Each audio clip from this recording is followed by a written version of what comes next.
Every so often I talk about survival and preparation. I don't mean like prepping for the end of the world, but the idea of some kind of survival preparation has a negative connotation. People are made fun of for talking about emergency supplies and emergency food. Then a hurricane hits. Take a look at this headline from the Daily Mail. People are shooting each other for food and water. Bahamas Hurricane Dorian death toll will be staggering, with thousands still missing as bodies pile up and militias are formed to stop looting. What would you do if a disaster struck your area?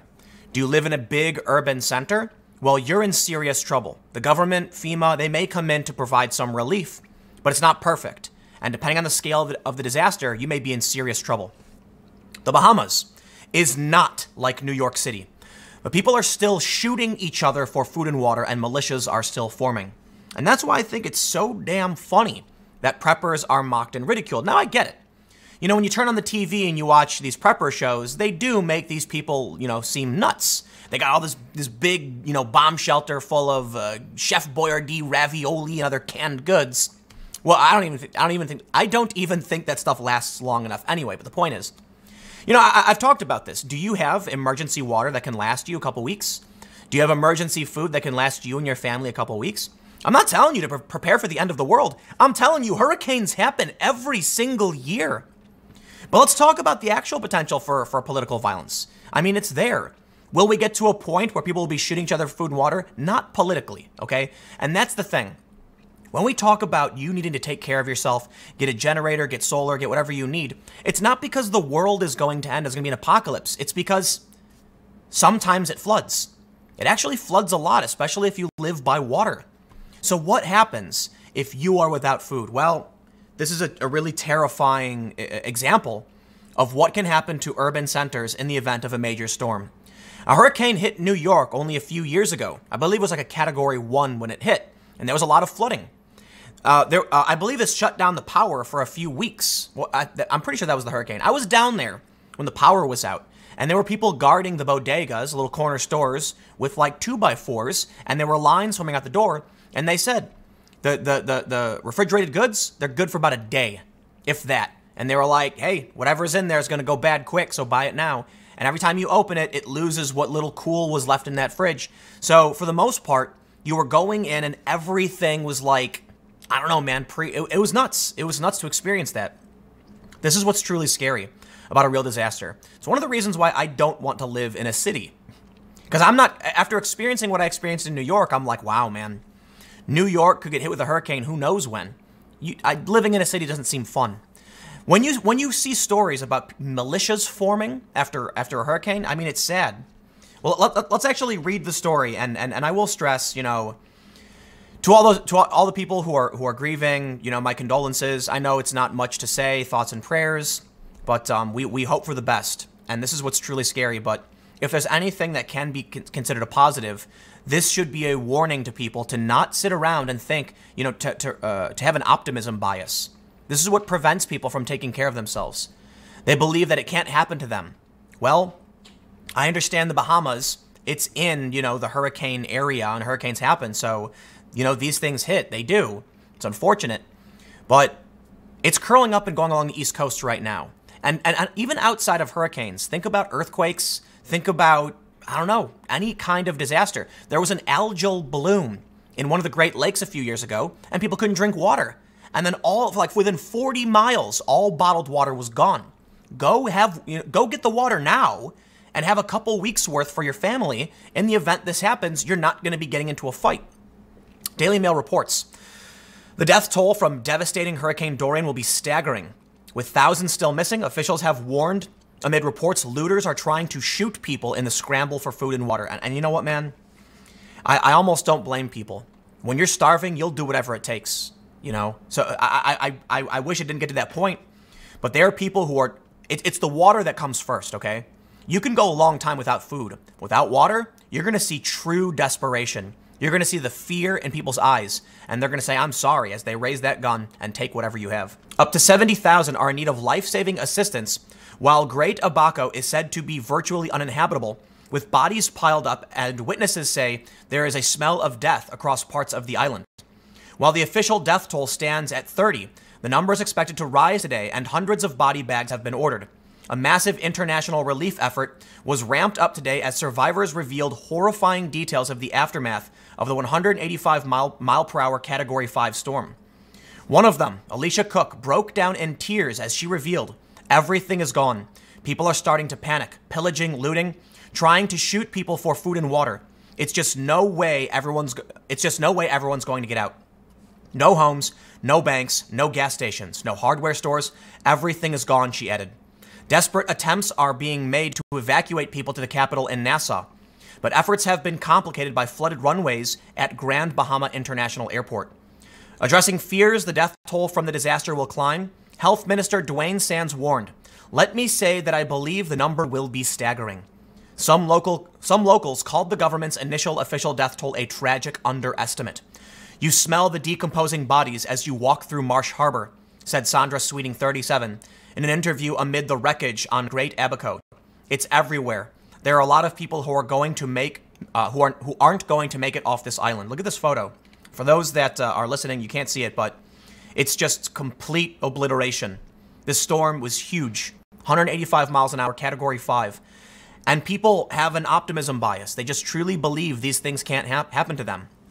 I'm not telling you to panic. That's the last thing I'm saying. Don't panic. Don't panic. Just be ready to protect your family and friends. Now, look, I get it. Bahamas, they're in the path of these hurricanes. So this damage is way worse than, people landlocked in the United States would experience. But the optimism bias will get you, man. You never know what could happen. The absolute worst case scenario where the preppers lose their minds is like building a Faraday cage because a solar flare will hit. Right. That's, cool. Yeah, we know it could happen. But the reality is drought, earthquake, flash flood, common things. I grew up in Chicago and we had periodic floods in some areas and people were shocked. Like, I can't believe the water got that. I've never seen it like that. Well, it happens.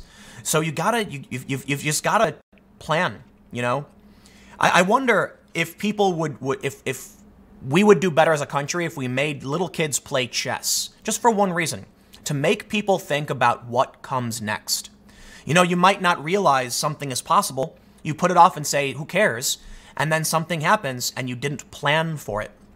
Some of these photos are tragic, but this is one photo, it's just complete and total obliteration. So we can see here that people are bringing in boxes. It says a man carries boxes outside a looted supermarket in Bahamas.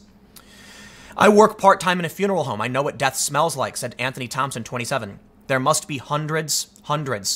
Extra security has been deployed with witnesses seeing residents breaking into liquor stores and supermarkets, carrying off goods in bags or filling their vehicles.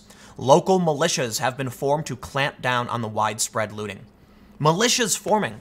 It's just like complete societal breakdown. Where's the police force? And this is the interesting thing about militias. People, on the left, when they talk about the Second Amendment and stuff, they act like a militia is controlled by the government.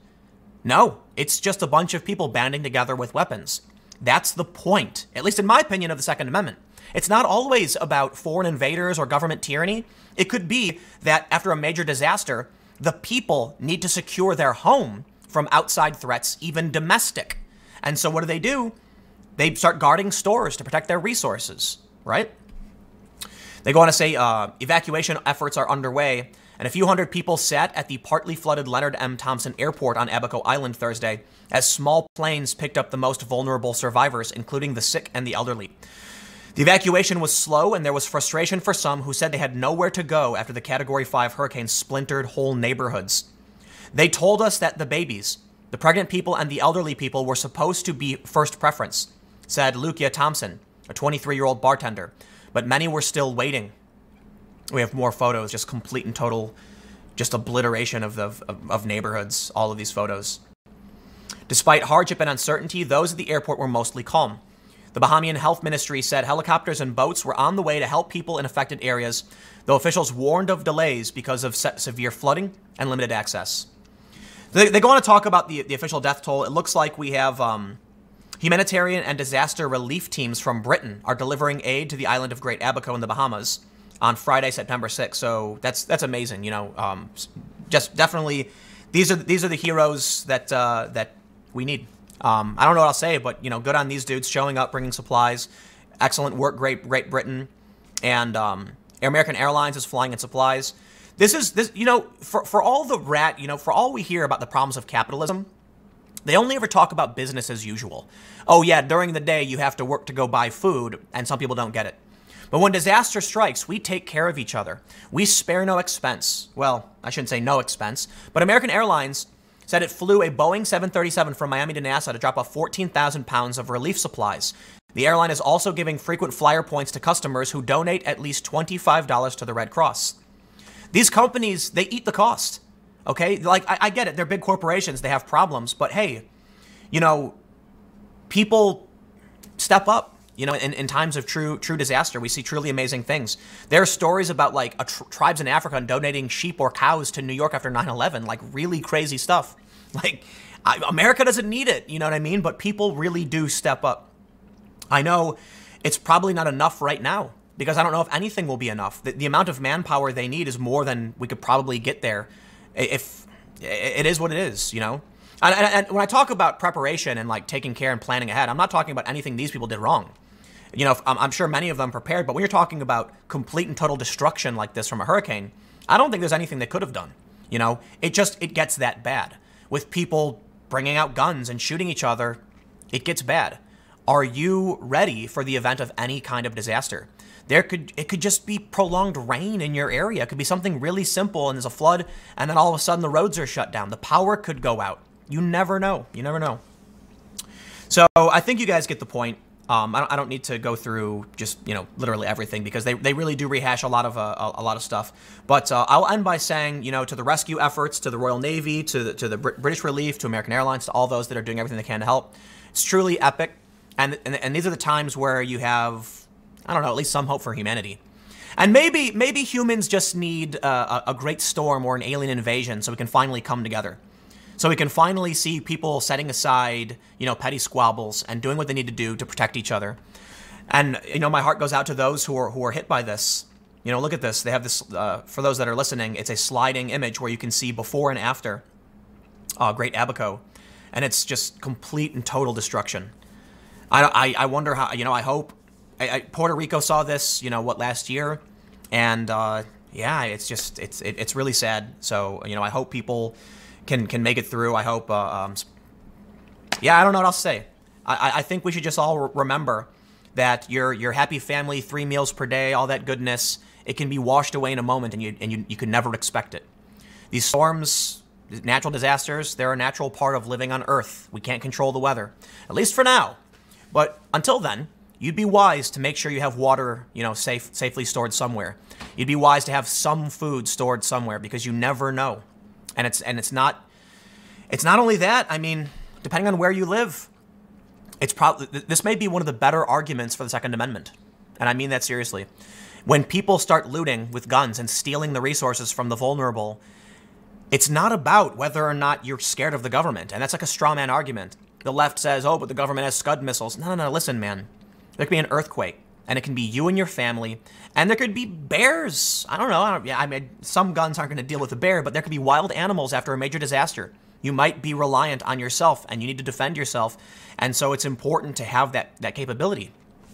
You never know when someone's going to show up with guns and loot your local food, you know, repository or whatever. But I'll leave it there.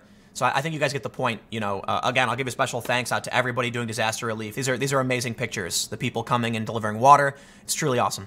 Stick around. Next segment will be coming up at 4 p.m. on the main channel, youtube.com/Timcast, and I will see you all then.